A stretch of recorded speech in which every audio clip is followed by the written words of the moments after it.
Bonjour à tous, je suis Anna, l'auteure du blog Apprendre les bonnes manières. Dans cette vidéo, il va être question de l'évolution des bonnes manières au travail. Faisons ensemble 3 constats. La première chose concerne les mails, ou plutôt la formule introductive, la formule de salutation. La plupart du temps, vous recevez des mails avec écrit « Bonjour madame, bonjour monsieur » et d'ailleurs, nous aussi, nous écrivons des mails « Bonjour madame, bonjour monsieur ».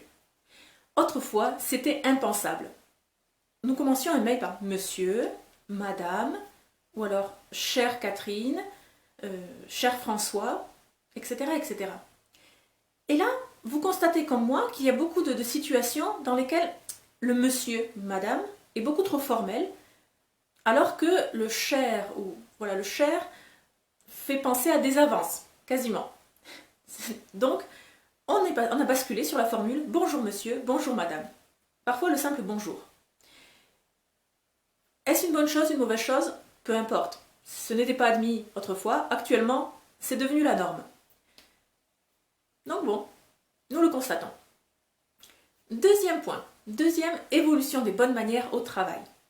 Il s'agit de la fameuse formule de salutation qui se met à la fin « cordialement ».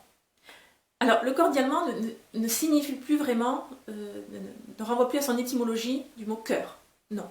Le cordialement, j'aime beaucoup cette formule justement parce qu'elle ne signifie plus rien. C'est une sorte de formule qui signifie « Ok, maintenant j'ai fini mon mail, je signe et c'est fini ». Voilà, c'est une espèce de barre de transition.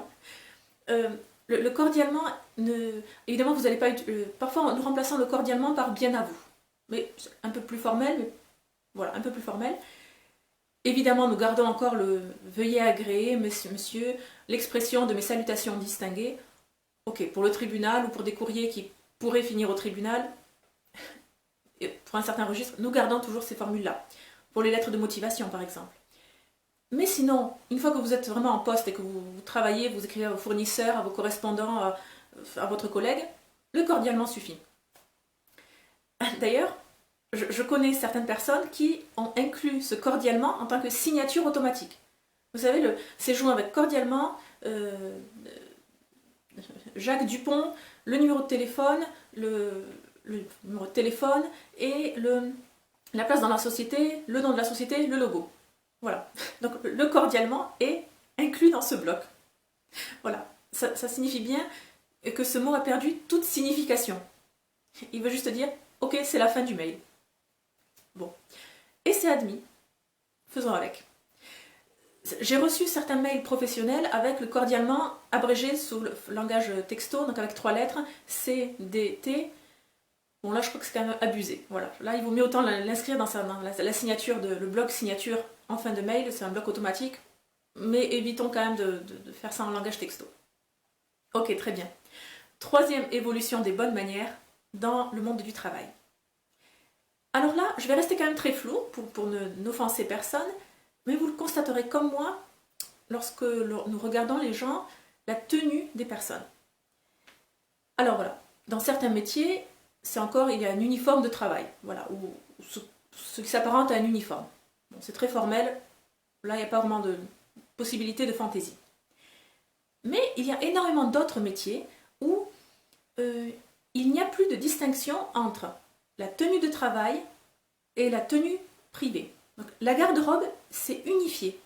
Que vous soyez au travail ou que vous alliez faire vos courses, c'est la même tenue. Bon, est-ce une bonne chose ou pas? Encore une fois, c'est pas à nous de juger, c'est ainsi. Ok, très bien. N'hésitez pas à m'écrire si vous avez d'autres remarques sur l'évolution des bonnes manières dans le monde du travail. On se retrouve prochainement pour une nouvelle vidéo. Rendez-vous sur le blog Apprendre les bonnes manières. Et d'ici là, n'oubliez pas, la bienséance fait la différence. Au revoir!